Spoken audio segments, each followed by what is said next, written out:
అందరికీ నమస్తే. అస్సలాము అలైకుం. Welcome back to my channel Sadaf Shifa's world. అందరూ ఎలా ఉన్నారండి? బాగున్నారా? నేనైతే చాలా బాగున్నానండి. ఈరోజు నా డైలీ రొటీన్లో ఏమేమి వంటలు ప్రిపేర్ చేస్తానో మీతో షేర్ చేసుకుంటాను. మన ఛానల్ ఇంకా ఎవరైనా సబ్స్క్రైబ్ చేసుకోకపోతే తప్పకుండా సబ్స్క్రైబ్ చేసుకోండి. అలాగే ఒక లైక్ చేయండి. ఇక వీడియోలోకి వెళ్ళిపోదాం. ఎర్లీ మార్నింగ్ అయితే మా చిన్న పాపకైతే 2 స్పూన్స్ అయితే సిర్లక్ అయితే హాట్ వాటర్తో కలిపేసానండి. ఇలా ఉండలేమి లేకుండా కలుపుకోవాలి, చిన్నపిల్లలు కదండి. ఇక ఇది నా డైలీ రొటీన్లో కంపల్సరీగా ఉంటుంది. ఇకైతే ఇలా కలిపేసి చల్లారిన తర్వాత తనకైతే తినిపించేసానండి. చాలా ఇష్టంగా తింటారు పిల్లలు. ఇక మా పెద్ద పాప అయితే నిన్న ఊరు నుంచి వచ్చేసిందండి. తన కోసం అయితే ఇడ్లీ వేసేసాను. ఇలా నేనైతే ఇలాగే వేస్తానండి, బయట నుంచి అయితే కొనుక్కురాను.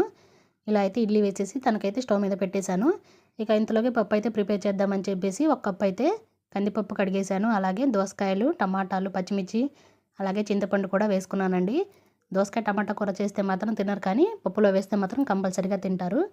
ఇలా పప్పులో వేసేటప్పుడు అయితే దోసకాయ ముక్కలు ఎక్కువగా వేస్తానండి నేను. అలాగే ఒక స్పూన్ పసుపు, అలాగే ఒక స్పూన్ కారం వేసి పప్పు అయితే స్టవ్ మీద పెట్టేశాను. ఇక పోపు కోసం అయితే తాలింపు గింజలు, అలాగే ఉల్లిపాయలు, కొత్తిమీర వేసేసి పోపు అయితే వేసేసుకున్నాను.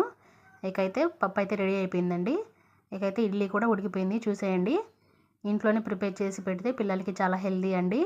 అలాగే వాళ్ళు కూడా బాగా ఇష్టంగా తింటారు. ఇక మా పాపకైతే ఇడ్లీ తినిపిద్దామని చెప్పేసి స్టవ్ మీద నుంచి తీసేసానండి. ఇకైతే ఇలా కొంచెం అయితే నెయ్యి పూస్తాను డైలీగా. పిల్లలకైతే చాలా హెల్దీ కదండి నెయ్యి. తనైతే చింతకాయ పచ్చడితోనే డైలీ తింటుందండి. ఇక తనకైతే తినిపించేశాను.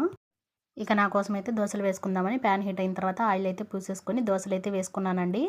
ఇకైతే ఈరోజు మా హస్బెండ్ లేరండి, డ్యూటీ పని మీద బయటకైతే వెళ్ళిపోయారు. ఇక నేను ఒక్కదానేనని చట్నీ అయితే చేసుకోలేదండి. నేనైతే ఇక దోసకాయ పప్పుతోనే తినేసాను. ఇలా అయితే 2 దోశలు అయితే వేసుకొని పప్పుతో అయితే తినేసానండి. ఇక నా టిఫిన్ అయితే అయిపోయింది. ఇక ఆఫ్టర్నూన్ మా పాపకైతే ఉగ్గు అయితే ప్రిపేర్ చేశానండి. ప్రిపేర్ చేసి వేడి మీద ఉన్నప్పుడే అయితే ఒక స్పూన్ అయితే నెయ్యి వేసి బాగా కలుపుకున్నాను.